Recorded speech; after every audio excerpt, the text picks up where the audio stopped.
Testing 1 2. Testing 1 2.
Mic test 1 2. Mic test 1 2.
Yes, she's on. She's in the waiting room.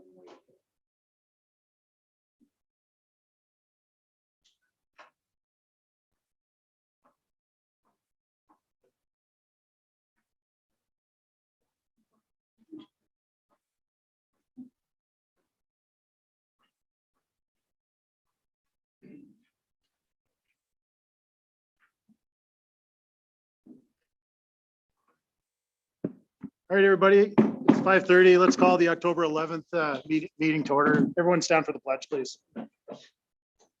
Pledge allegiance to the flag of the United States of America and to the republic for which it stands, one nation, indivisible, with justice for all. All right, before I even go into roll call of school board members, so for those folks that are watching out on the YouTube channel, don't want to mess it up.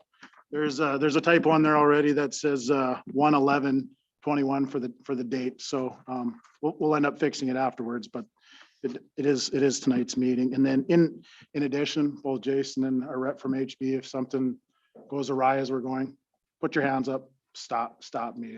We want to make sure the system's working. So we don't have any issues like we did at the last meeting. Feel free to do that. 3.0 is roll call of school board members. Everyone's here except Useldinger. He stated most likely he's going to be gone, but he may come in a little bit later as well. We do have a quorum. So 4.0 is COVID mitigation strategies. Mike, we were going to start with Sarah first. Yeah, we'll start with Sarah. So she should be available via Zoom and she's in the waiting room. We hope. There we go. Good evening, Sarah. Can you hear us?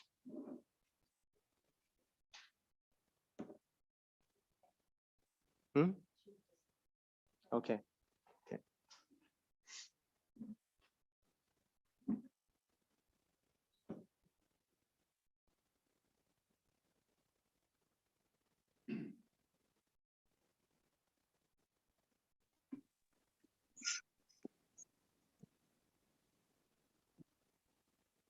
Good evening, Sarah. Hi.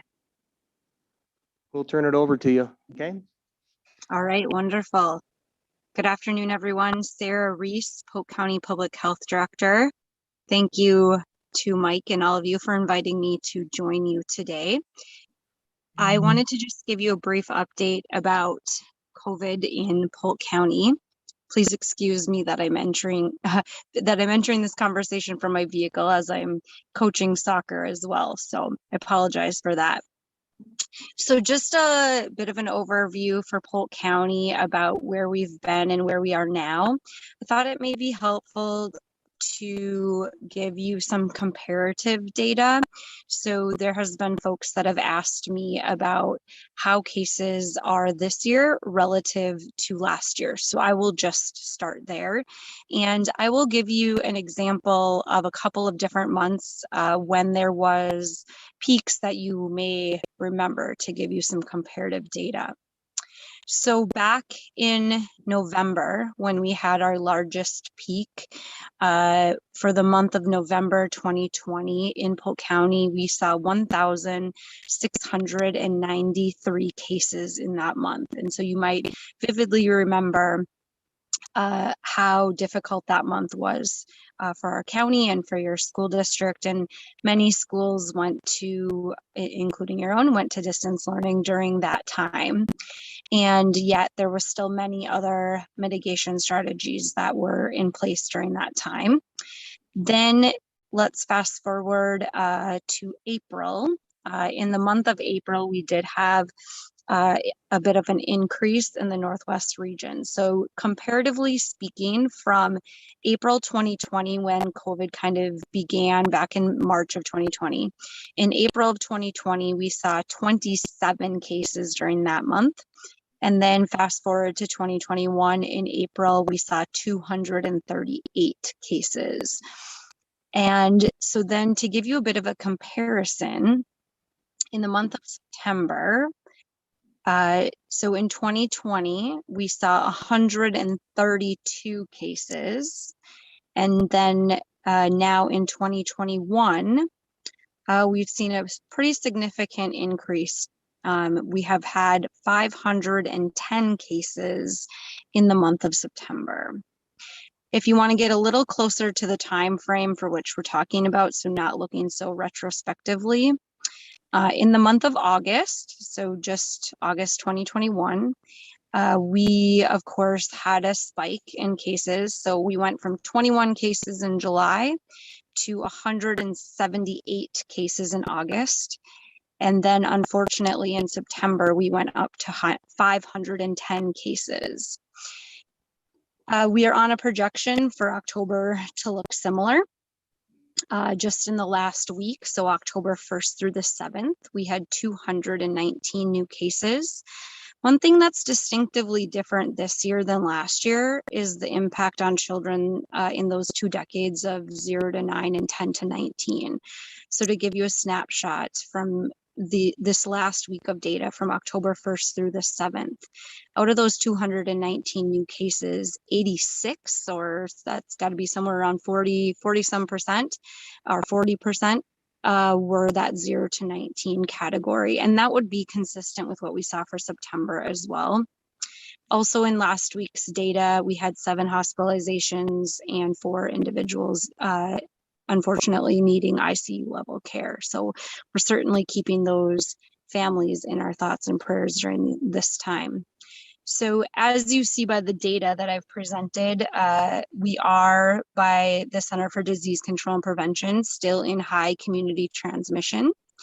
If you want to get closer to home and we want to look at the East Grand Forks zip code, so obviously your school district includes multiple zip codes beyond 56721, but just to give you a picture closer to home, if you want to look at the zip code 56721, back on September 9th, so there's weekly data that is available about zip code level data in terms of cumulative cases. So this is for all of COVID, how many confirmed and probable cases are there in that zip code? So just to give you a picture closer to home, back on the weekly report for September 9th, the East Grand Forks zip code of 56721 was sitting at 1,576 cases. And now fast forward to the weekly report that was just released on October 7th, and you are now at 1,690 cases, which means there has been 114 cases in the last month with the zip code 56721. So that's just a picture of what the cases are looking like. Certainly you have students and staff that come from other zip codes, so that of course is just one piece of data. I also want to just talk about the vaccine rates, because some people are curious about that. So in Polk County for 12 plus, we have 52.9% of folks 12 plus who are eligible for the vaccine have gotten their first dose, and 50.3% have their full series. So that would be, if they did Johnson & Johnson, the 1 dose. If they did Pfizer or Moderna, that would be 2 doses. So 50.3% for all eligible 12 plus. Again, taking that a little bit closer to home in the East Grand Forks zip code, as of October 6th, it shows that there are 5,520 people in the zip code that have received 1 dose, and 5,207 that are fully vaccinated. So I appreciate everyone who is eligible, who has received the vaccine, and just wanted to comment on that as well. So with that in mind, I am available to answer any questions or provide additional input, but wanted to just give you a bit of an overview about what we're seeing. Our case counts in the county continue to rise, and we appreciate Superintendent Kolness and the entire COVID team for your school and their diligence in the mitigation strategies.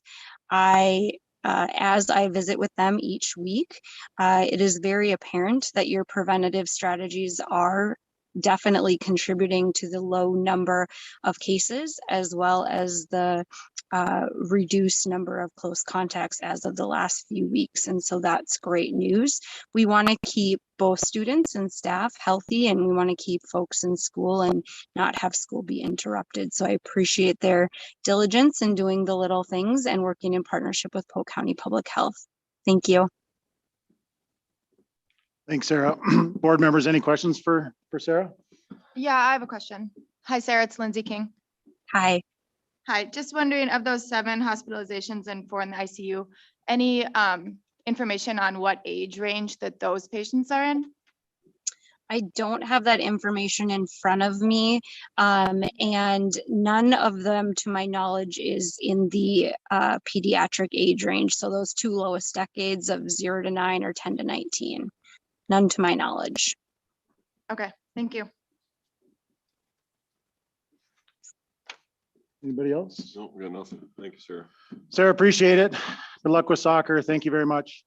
Thank you. Thank Have a you, good day. Sarah. Yeah, Thanks. thanks for your help. Thank you, Sarah. I'll just give a quick update on the local data. I think I've already handed out some spreadsheets. And Saray, I don't know if you're able to pull that up.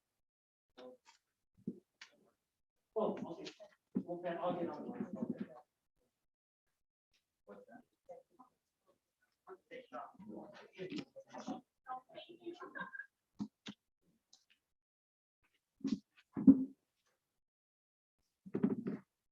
All right. Better should have kept one for myself here. Yeah. All right, so Sarah referred to keeping the numbers low in the district, and some of you remember back on September 16th, the decision was made right before that to transition from level 2 to level 3 of the mitigation strategies, and that included mandated masking in grades K through 6.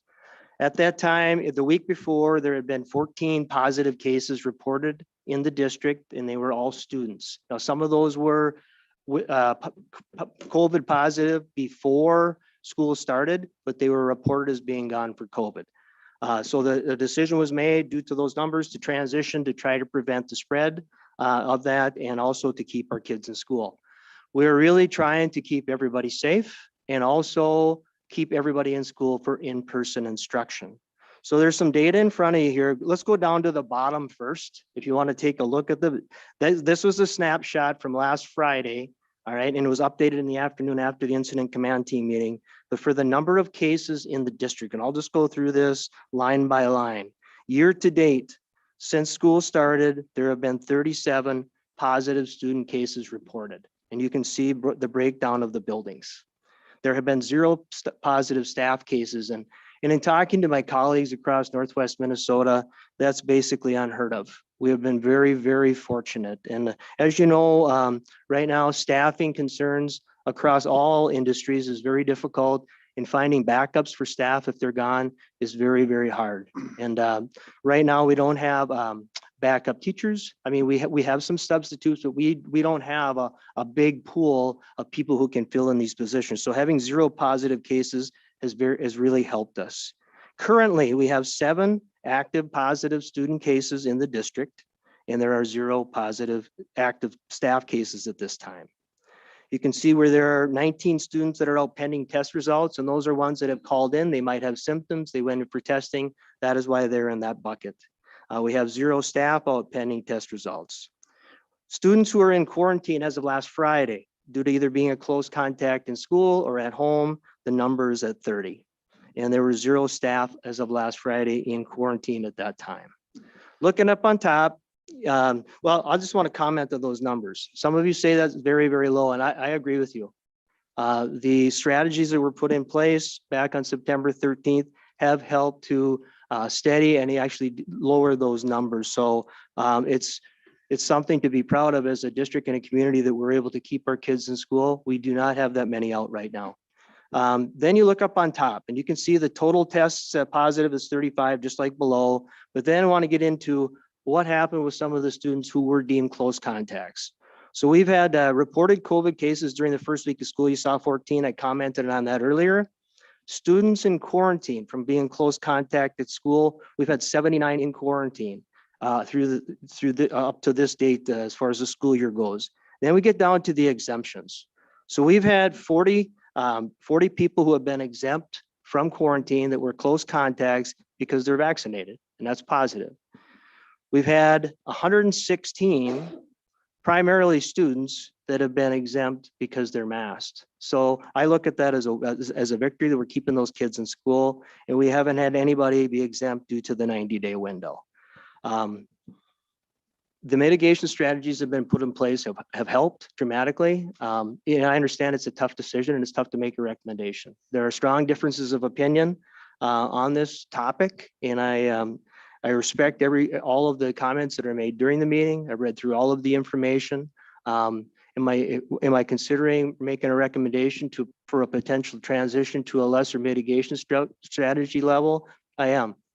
But I want to look at the information and make sure that we're in a good place. I do worry that if we go through there and increase the number of cases in the district and we aren't requiring masks, that we're going to have more kids in quarantine, and we really want them in school.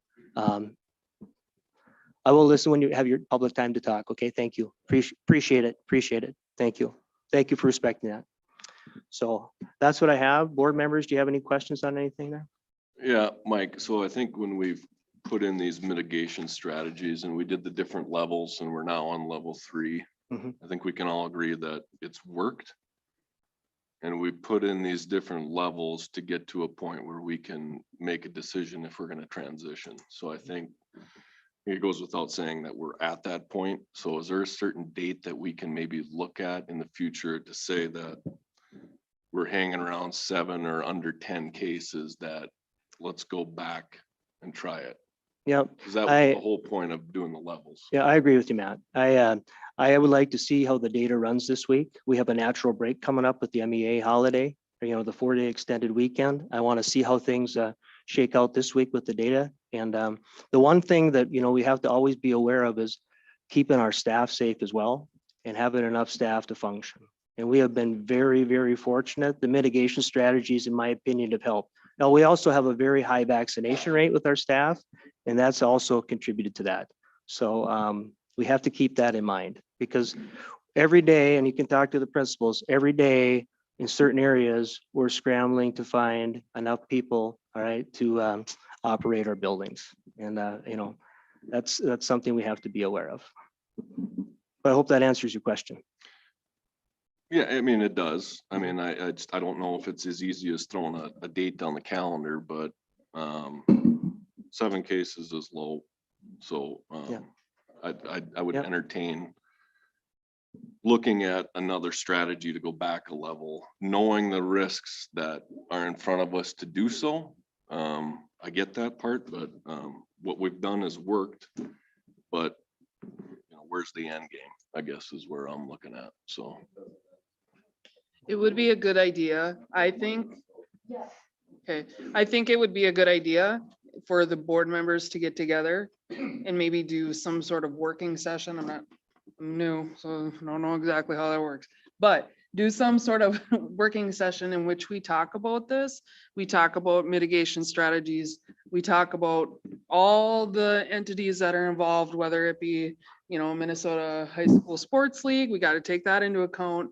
There's probably some union factors. There's probably other things that come into play here, but we need to sit down and get this figured out.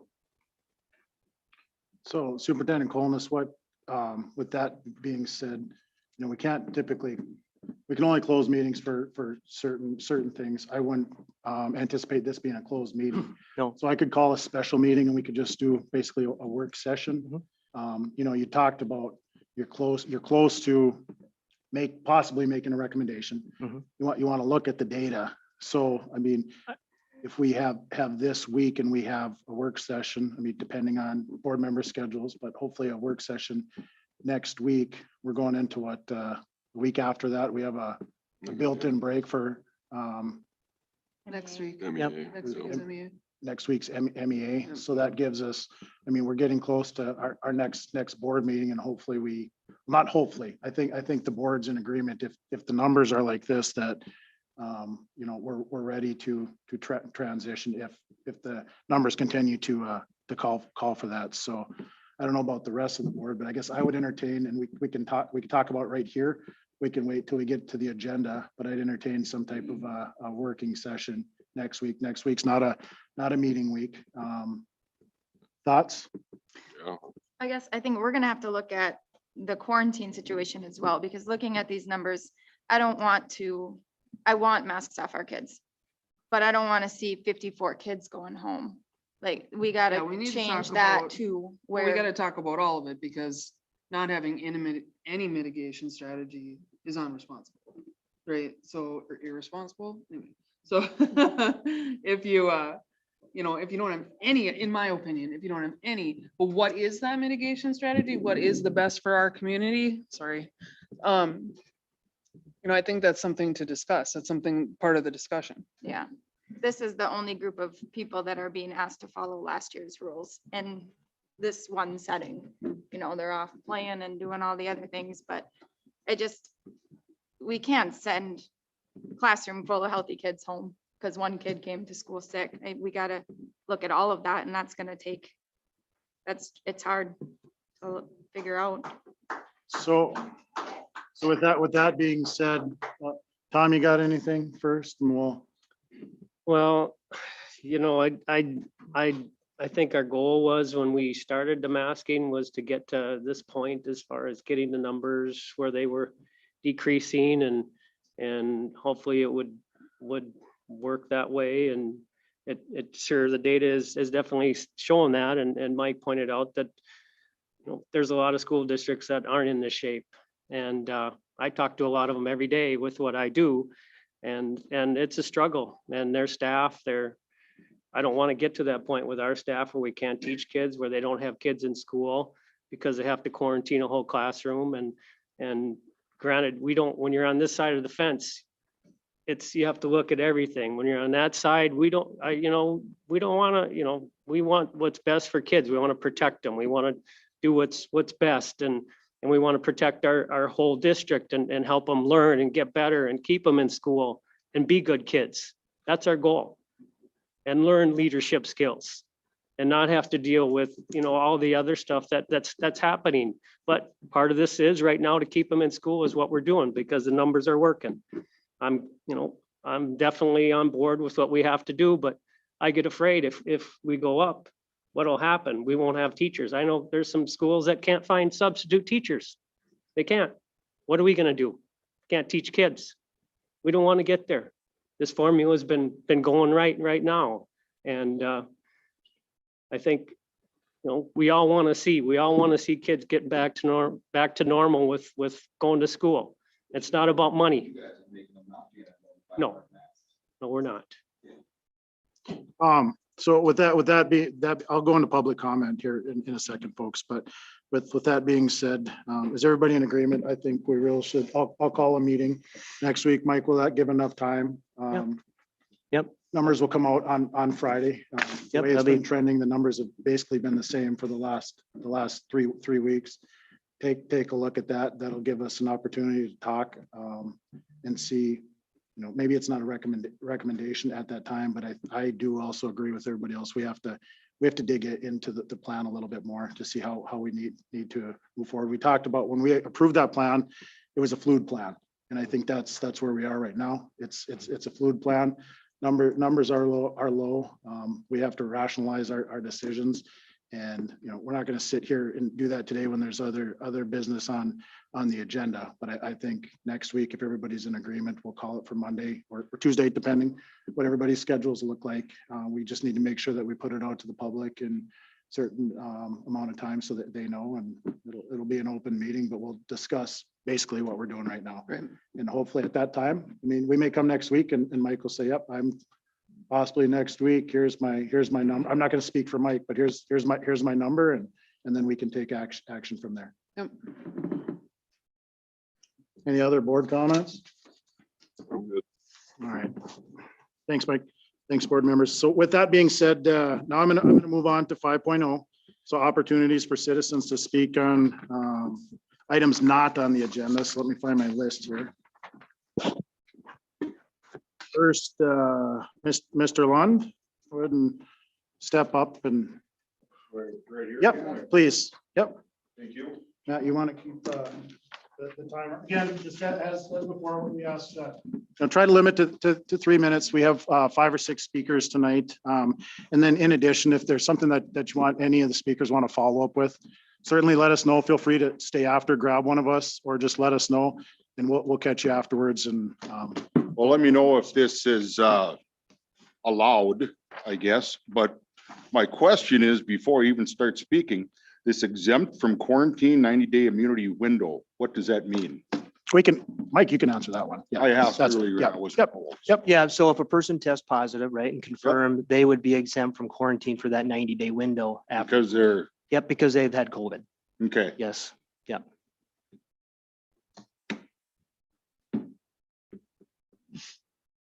Well,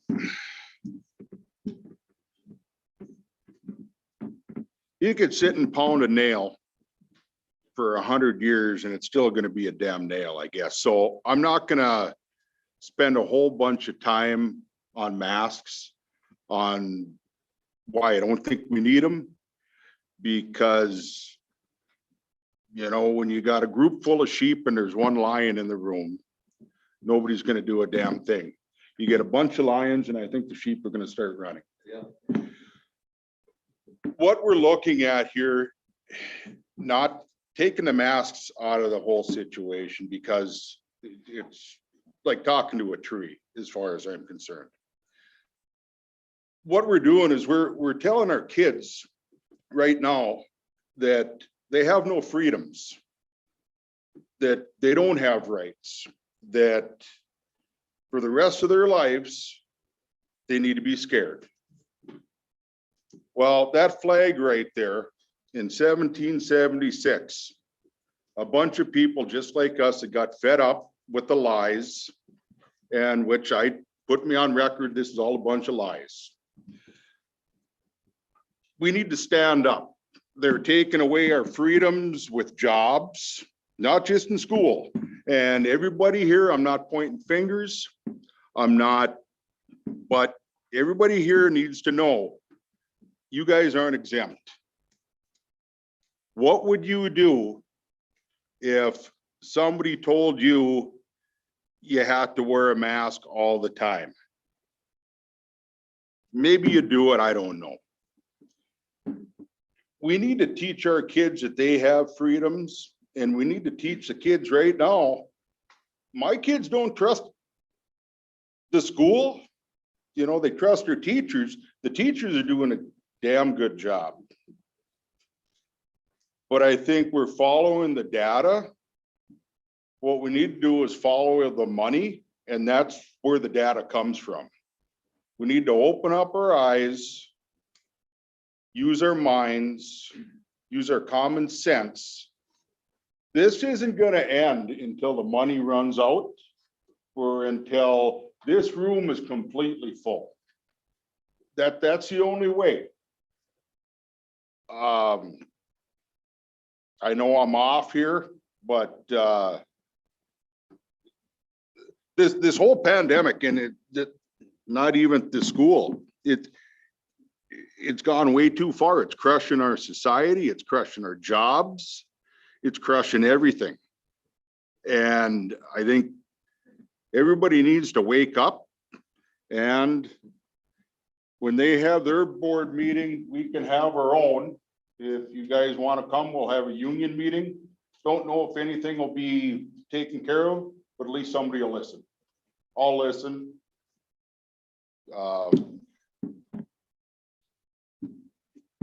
You know, time for people to wake up. You know, they're going to keep pushing and pushing and pushing and pushing, taking away freedoms, whether it's at school, everywhere else, until there's nothing left. And we're going to say, sheesh, damn, we should have done something about it. It's there, folks. Open up your eyes. Everybody open up your eyes. Thank you. Thank you, Mr. Lund.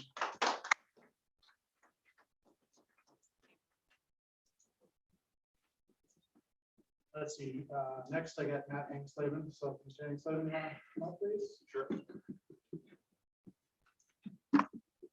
One thing real quick, Tom, you were talking about, you're worried about teacher shortage, which we all are. But this happens every single year with the flu. We get a teacher shortage, we get kids out of school. The biggest difference to me is, well, first of all, I don't think masks have any, I don't think they're effective in stopping the flu. They're not going to be effective in stopping the coronavirus. COVID eventually will come here this year and it's going to spread. And whether our kids are wearing masks, that's not going to make much of a difference.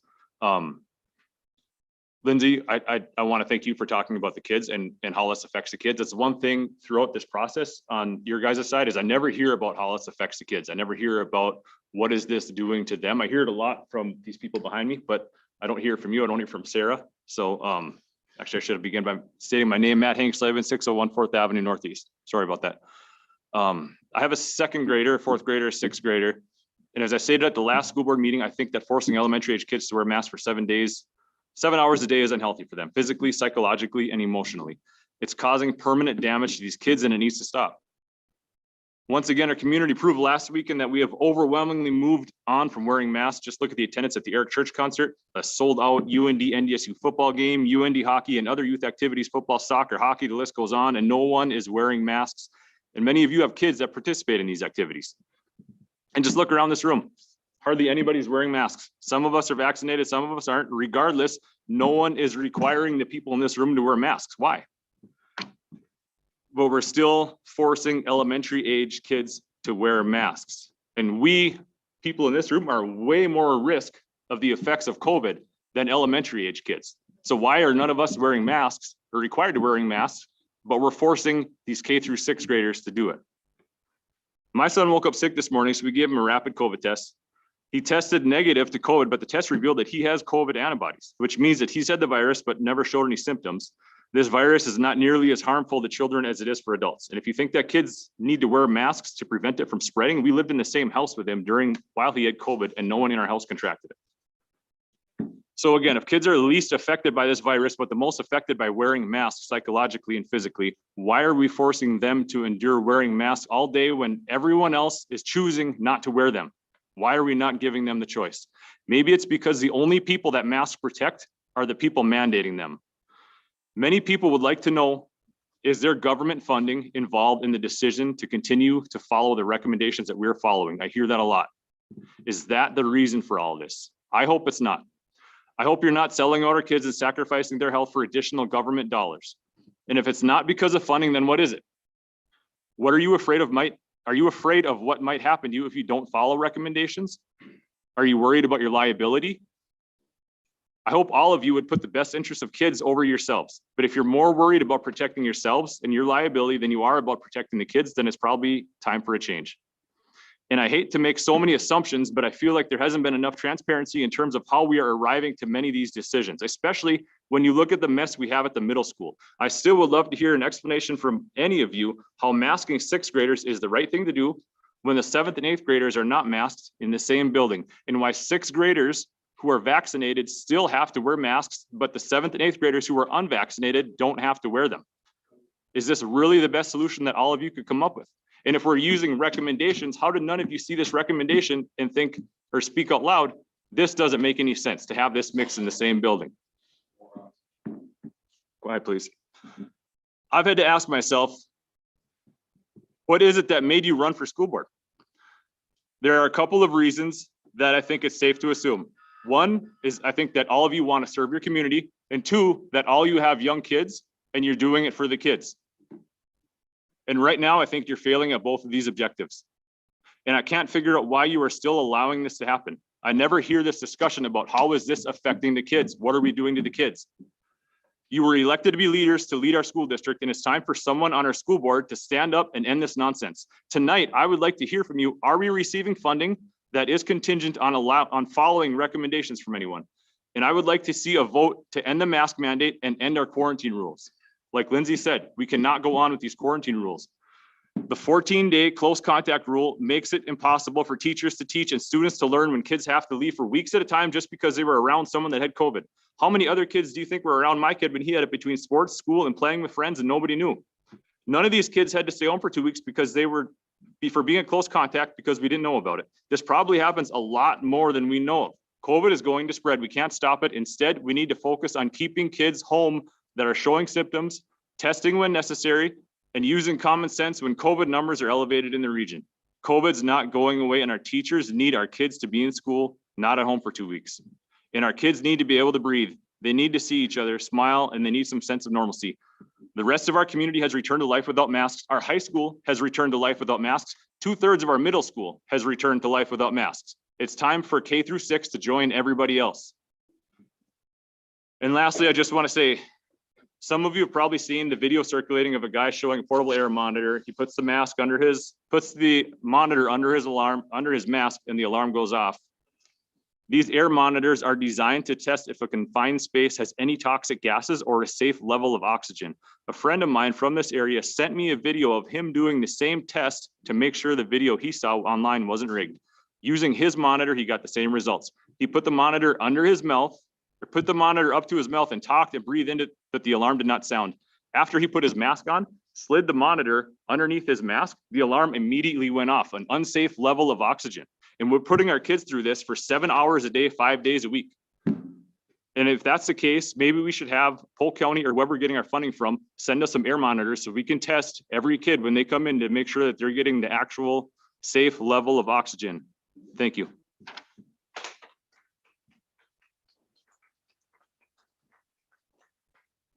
So next is Samantha Ondo. Ms. Ondo, you want to step forward, please?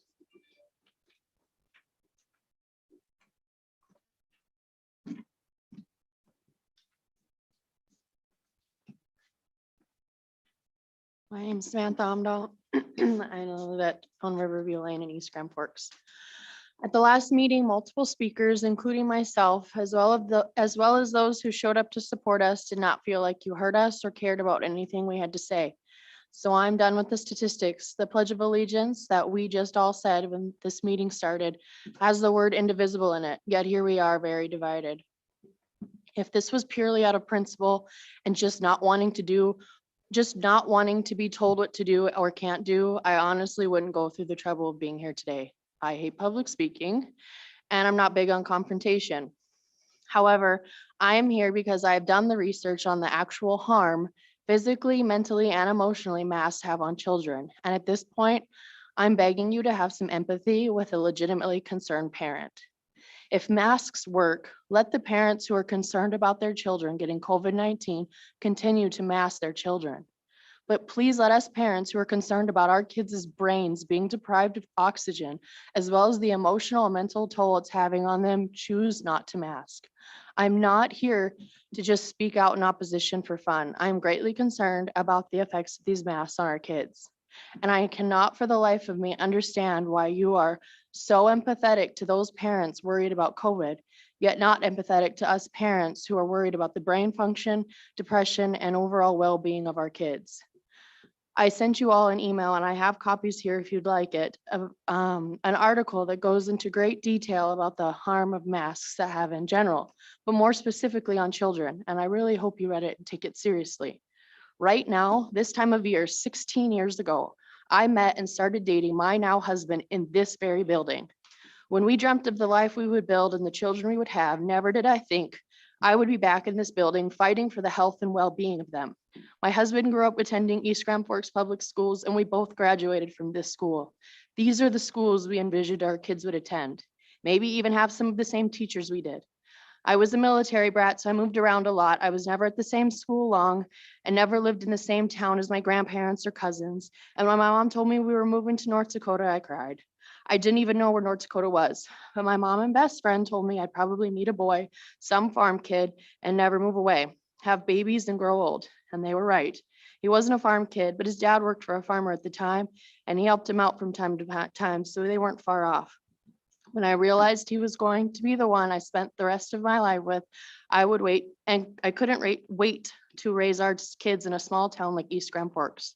Before we got married, we lived in Grand Forks for a few years, but as soon as we got married and started having kids, I wanted to move back to East Grand Forks to raise them. I wanted our friends' kids to be our kids' friends. I wanted our kids to go to the schools we went to. I wanted our kids to live down the street from their grandparents and their cousins. This is where I wanted to put down our roots. But now the schools that I envisioned my kids would attend are telling me I'll have to put a mask on my kid for 7 hours a day, 5 days a week. I work in healthcare and I don't even wear a mask that long. And I tried it. I tried wearing a mask all day, every day. And it gave me just from one day, I only took it off at lunchtime and then a break here and there, like the kids say they have. And it gave me a headache. It made it hard to breathe and it made me lightheaded. And I will not do that to my child. If this does not change, as much as I really don't want to, and I know I'm not the only one, I will be pulling my child out of the school system. Their health and well-being is more important. And if the people in charge of that aren't looking out for them and are putting their health in jeopardy, we will find other options. But I'm begging you, just give us the choice. Let those who want to be masked, mask, and those who don't have that choice. And now that leads me to my next topic, quarantine. Is it really going to take families in our communities losing their jobs, missing mortgage payments, or going into incredible debt for you guys to realize that quarantine is not only unnecessary, but it is about to get extremely detrimental to a lot of people very quickly? Parents are having to take off work with no pay if they don't have vacation or run out due to constant quarantines. Does it have to get to kids falling behind or even getting held back a grade, being diagnosed with depression or anxiety, or God forbid, a child hurting themselves or taking their own life for you to realize these quarantines and masks are causing way more harm than COVID will do? We need to be concerned about things like childhood obesity, depression, and even suicide, not COVID. Kids under the age of 18 are more likely to suffer from those things than they will from anything COVID will do to them. Let me ask you, how many kids in our district have been hospitalized directly because of COVID? How many have died directly because of COVID? Now, tell me, how many of our kids suffer from our obesity, are clinically depressed, have tried to hurt themselves, or attempted or committed suicide? I bet a lot more than who have been hospitalized or died from COVID. You're fighting the wrong battle, and our kids are the ones suffering. And I have one last question. Of all the kids who have been quarantined for close contact exposure, how many of them actually tested positive? Thank you. Thank you, Ms. Amdo. Let's see, the next speaker is Amanda Holwiger. Ms. Holwiger, are you here? Step forward, please. It should be on. I know you haven't spoken. Yep, If it's not, green. have at her. Hi, my name is Amanda Holwiger. I currently have 4 kids involved in the school system. I come in front of you today to try to help our teachers, our students, our community get back to normalcy. I want it to be fully known, I am not pro-mask or anti-mask. I am pro-choice. I am pro-kids and pro-teachers, pro-country and pro-freedom. I have a different view than a lot of others because I have a son with mild to moderate tracheomalacia. Simple terms, his trachea almost completely collapses when he exhales. This in turn makes it nearly impossible for him to cough up mucus in his lungs. He is at an increased risk of complications from any respiratory illness, including COVID. I am not sure if it's healthy for him to wear a mask or if I want him to, but it should be my choice. I am his mother. I should be left up to that choice. The World Health Organization states that there are no scientific studies to back the claims that masks work to substantially reduce the spread of COVID, period. Masks and mandates are causing more harm than good in our young children. According to WHO, frequently observed negative impacts on the mental health of children and adolescents, including increased anxiety and depression rates, are of particular concern. And measures to control the transmission of SARS-CoV-2 in school settings should be specific to the needs of different age groups. They also state that the majority of cases came from community contact and not school. We can put these useless masks on our kids, but if we do, we need to be fully aware of the psychological effects and learning delays that we are causing in our children. According to the National Association for Education of Young Children, early childhood is 8 years and younger, and in that time, the foundations for their social skills, self-esteem, perception of the world, and moral outlook are established. With that being said, we are teaching kids in some of the most vulnerable years to be fearful of others and segregate. I have an example coming. To comply without question, very, very poor social skills and learning delays. Child Care Resources Incorporated states that covering faces around young children may limit their ability to follow auditory and visual cues or instructions, recognize familiar people, determine someone's emotions, form and maintain connections with caregivers, and learn speech and language skills. I have reached out to some members of our community and came across a very startling statement. A student came back from quarantine due to contracting COVID. When they came back, other students did not want to be around them. They were afraid of getting infected and that they would bring it home to their family members and they would die. How could we be letting our children experience this? How can we be instilling fear in these young ones, especially with a virus that's here to stay? Another statement was that teachers are exhausted. I only heard from a few, but the ones I did hear from are exhausted from the mandates, among other reasons. But they are exhausted from the mask policing, exhausted from the free time taken away from kids in the morning. They're exhausted. They are stretched thin from having to work late on weeknights and weekends, which takes away from their families and their students. They are strained for time because of the increase of demands due to COVID mandates and meetings. I know your job is tough. I know the decisions you make are difficult, but it is time to look at facts over politics, facts over sides, facts over money, just facts for our kids. When making the decisions that you were elected to do, you will not make everyone in the community happy. I understand that. I personally am willing to sit and collaborate with ideas with all of you. I am willing to do the legwork if I need to. I am willing to try to work together for our kids and our community. But we need to take a long, hard look at the effects masks are having on our teachers and our students. We need to start to focus on the long-term mental and learning effects over mask use for a virus that will be sticking around just like the flu. Thank you for your time. Thank you, Ms. Holdweird. And then lastly, I have a Jake Ronzel. Jake, since we didn't get everything, we had original email, if you just want to state your name and your address. So please. Jacob Runzel, 1116 17th Avenue Southeast.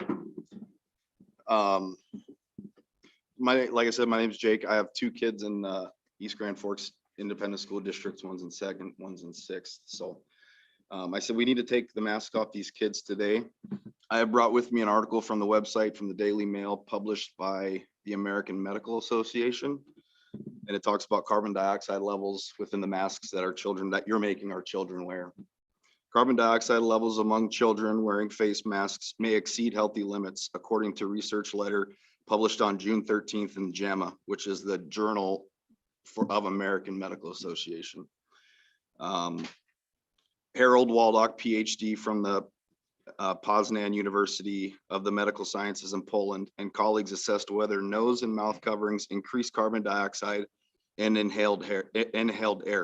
The analysis included 45 children with the mean age of 10.7 years.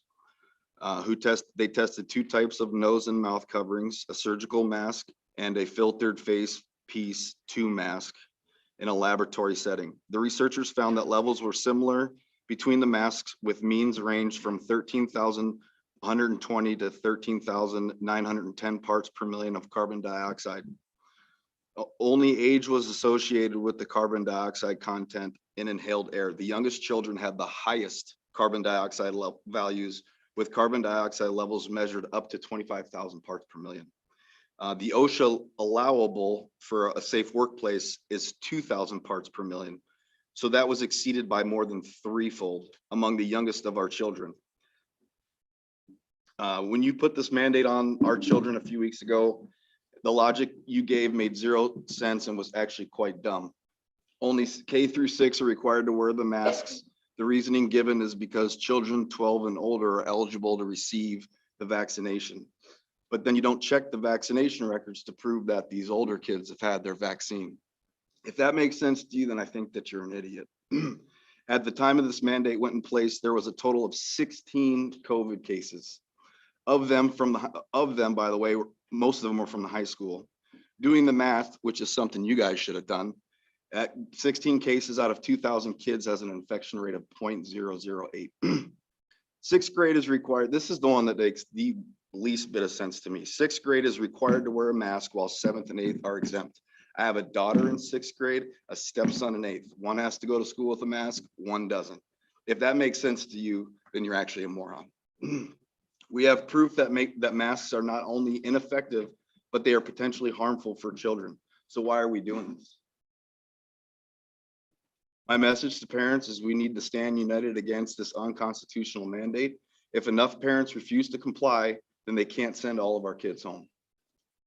This school board would rather take extra money. Actually, you know what? Actually, I'd like to ask this because somebody's asked, have you guys received COVID money because of this mask mandate that you put on our kids? There is no money, we get federal money, there's federal ESSER dollars, right? But none of it's attached to mask. But is it, are there attached rules that you have to follow No. to be eligible? Other than we have to post our safe learning plan on our website and receive public input. Okay, fair enough. Yep. The school board would rather take the extra COVID funding than do what's right for our children. We, the parents, need to take the power back. And that's it. Appreciate it, Mr. Runzel. What's that? Appreciate it. Thank you. All right, with that being said.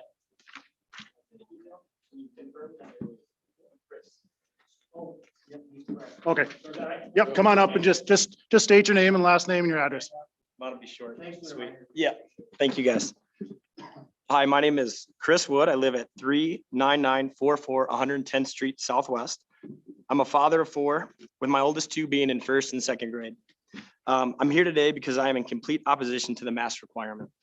I think it's safe to say that we're well past the point of using the data, the science, the logic, and the common sense.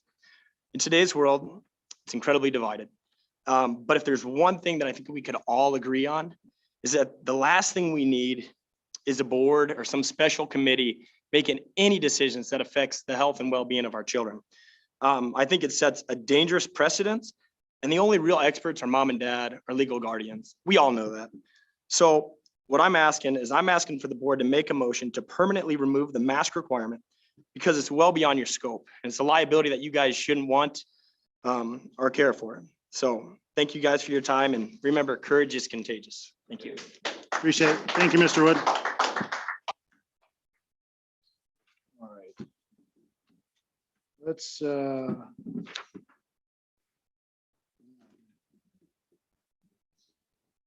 6.0 is the consent agenda. Does anybody want anything pulled off the consent agenda?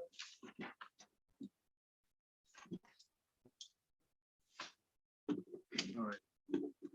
Nothing being heard, I'll entertain a motion to just approve the consent agenda as is. We'll move. I'll second. Questions, comments? All those in favor of approving the agenda as presented signify by stating aye. Aye. Aye. Anybody opposed? Motion carries. Move to 7.0 communications and reports. Superintendent Colness, if you want to cruise through that real quickly. Just a quick update on enrollment, just numbers. We dropped about 5 students from the previous board meeting, but one thing to be aware of, we've had kids coming and going. We have picked up 7 new students who speak 0 English. So it's been interesting with our EL program. We have 4 students who speak primarily Somali. We have 2 students who speak primarily French, but they also speak Spanish. And we have 1 student that also speaks from Guatemala. So that would be more Spanish, but it's just, staff's doing a great job getting them acclimated, but that's been interesting. So, I mean, to have very limited English, but enrollment wise, we're hanging in there. We built the budget on around 1,900 students. So we hope that number continues. And the next report would be finance. And Amanda is here tonight. So if Amanda could go through there and provide that report.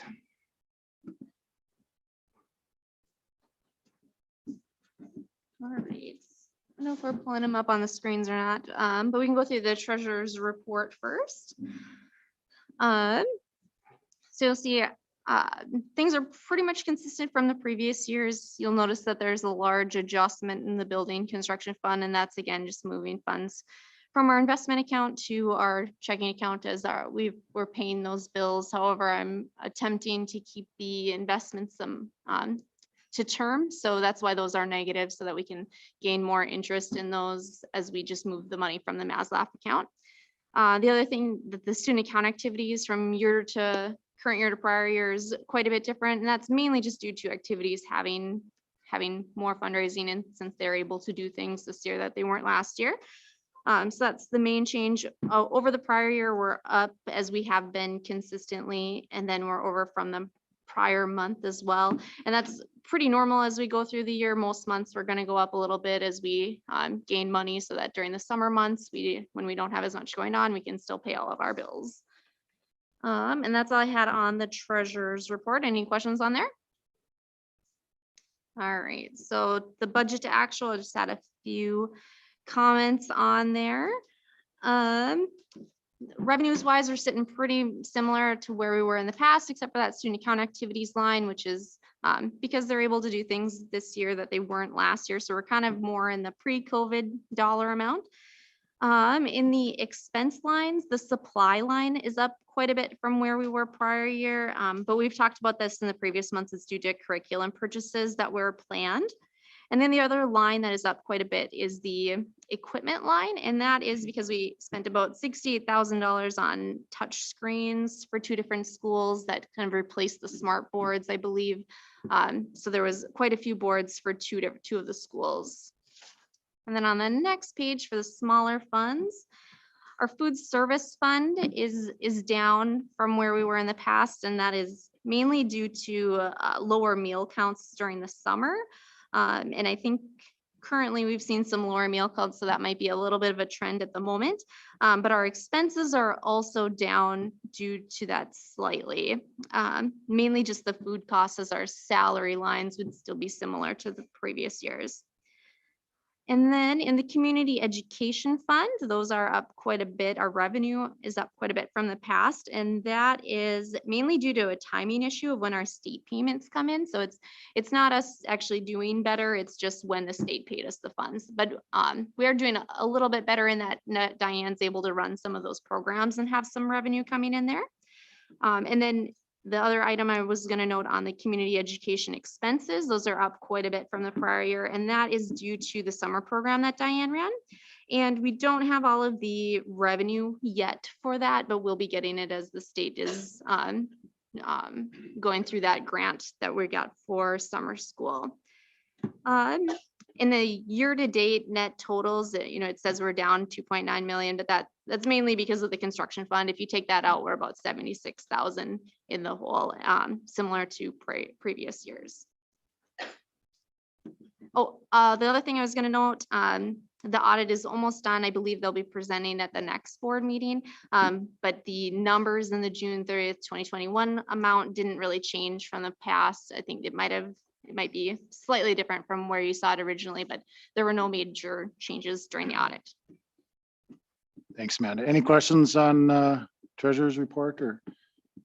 Looks good. Remember? Thank you. Thanks, Amanda. Let's just keep rolling on here. So 7.3 is admin and department head reports.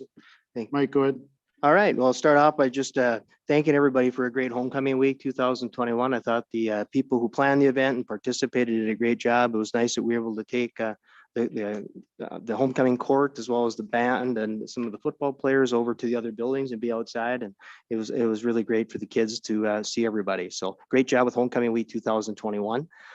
Construction update, a documents provided to you. Primarily, we have punch list work from several of the vendors, but the one thing you want to be aware of is that starting on October 25th, they're going to start with the replacement of those cooling towers. They wanted to go a little bit earlier, but we needed to wait till the temperatures dropped around in the 50s. So they'll be starting that work at New Heights, South Point, and CMS, and just working through those buildings, one by one. We are planning to get together with ICS to talk about some of the CMS parking lot options. So we may look at extending that down and making it a little larger so that the turn through isn't quite as tight. So I'll keep you updated on that. Incident command team, we're scheduled to meet this coming Friday at 8 o'clock, and we'll go through the information like we talked about earlier. Replacement of the district radio system. We've known this for several years that frequency is going to be going away here in calendar year 2022. So right now we're collecting price quotes on replacing all of the bus radios as well as all of the handhelds in the district, and that information will be shared with you. And it would be nice to get approval for a purchase sometime either at the end of October or early November. And just so everybody's aware of the following positions, we're continuing to look for paraprofessionals, bus drivers, substitute teachers. We even posted an elementary position at the beginning of the year just to look for an extra to have some options. And to date, we have had 0 applicants, but we have some outstanding student teachers in the district right now. So, this is possible that we could get somebody hired the second semester. We have also advertised for an additional special education teacher and guidance counselor or social worker. So those positions have been posted. And if you know of anybody that's interested, please let them know, because we're continuing to look for employees just like about every district around. So thank you. That's all I have. Questions for the superintendent? I guess I have 2. Ron's here. I mean, when we're going to bring those cranes in, we've talked. Where's Ron? Ron, you in there? Back there. when we're gonna bring those cranes in, we got, I mean, there's a safety plan put into place to keep all of our kids and everybody away from that, right? I mean, we're doing all this heavy construction during school season, plus soccer and everything else going on around there, that we have to be mindful of that, so.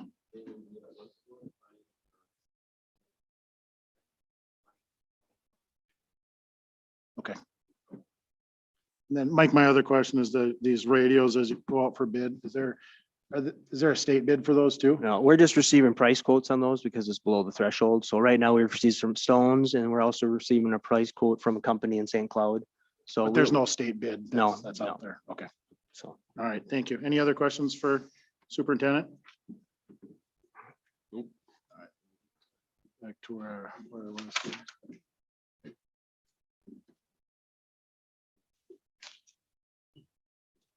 and as far as committee reports go, there really aren't too many updates. So. Okay. Hang on here. 8.0 is to approve the agenda as presented, so I'll entertain a motion. I'll make that, go ahead. Oh, I'll move. I'll second. Any questions or discussion? Right, all those in favor of approving the agenda as presented signify by stating aye. Aye. Anybody opposed? Motion carries. 9.0 is payment of claims and accounts, so we need to pay the bills. Those have been uploaded into board book, so if somebody would give me a motion in a second. I'll make a motion to approve checks 121,580 through 121,697, totaling $327,109.22 and EFTs of $453,392.58 for a grand total of $780,501.80. Second. Questions or discussions on the bills that have been uploaded? All those in favor of paying the bills signify by stating aye. Aye. Anybody opposed? Motion carries. 10.0, let's go through board comments here quick. Tom, go ahead. Got anything? I guess just think it's gonna be a good idea that we kind of have that meeting coming up, and appreciate community members coming in and giving their their thoughts and that, and we're definitely listening. I think it's important that we biggest thing is we do care about kids, and we talk about it all the time with when we get to bring our comments to Brandon when he asks us on some things, but it's on our forefront. So we listen in, and we're gonna work hard to get something put in place. So, Matt, you got anything? Yeah, no, I think we made it very clear tonight that we're looking at other options and going to a different level, and so far it's worked, and I am eagerly anticipating to talk about something else and to keep our district rolling. So that's all I got. Lynn? Yeah, I don't have too much more. It's unfortunate that those who spoke weren't feeling heard. We hear you. We really do hear you. That is exactly the reason we want to meet. That's exactly the reason we need to pull in information from other areas. So please don't feel like you're not heard. Every email we get, every comment you make, we hear it. And we did talk about kids last time, and we all have grade school kids, or most of us, sorry, Tom, have grade school kids. We're trying to navigate this just like everybody else. So, we appreciate you not casting stones too much and having a productive conversation. Lindsay? Yeah, no, I don't really have much further to say tonight either. I'm glad that we're gonna move forward with our discussions, and everybody, again, like Lynn said, we do hear you. We're reading your emails, we're listening to you. It's certainly not easy to be up here, and we're doing our best, and when we know more, we do better, hopefully. So as we learn how to get through this together, hopefully we can come out stronger, I guess. I don't know. We have to work together to get through this and hopefully make some changes here. All right. Thank you. Just a couple things for myself. There was a couple speakers tonight that kind of quoted some emails and things that are not emails, but articles. So if you do have the opportunity, if you haven't sent them to Mike or Nancy, could you do that? So we could just put it in the record, and then they'll also send it to all of us. So we can take a peek at that. And again, I appreciate everybody coming forward and chatting. And so we're gonna have to decide the time. Ideally, I'd like it early next week. So we have some planning, but we've got to look at everybody's schedules. I'll put some emails out, look at dates for everybody's schedule, and then we'll make sure what day works for everybody. But at least personally, I think we need to do this special meeting a week in advance of our actual scheduled meeting. So Sure. is anybody in disagreement with that? And I'd like to make sure that all board members are here. So I'll just kind of send out a little survey and what works best for everybody, and maybe next Monday works, maybe next Tuesday works. Well, we'll just go from there. Hang on one. I'll tell you what, how about we do, I'm going to close the meeting, and then certainly feel free to come up and chat with any of the board members on funding. 11.0 next board meeting is scheduled for October 25th. We have told the masses we will call a special meeting in between there, and it'll be posted, and public will be welcome. So 12.0, I'm going to entertain a motion to adjourn. So moved. I'll second. All those in favor signify by stating aye. Aye. Anybody opposed? Motion carries and meeting's adjourned.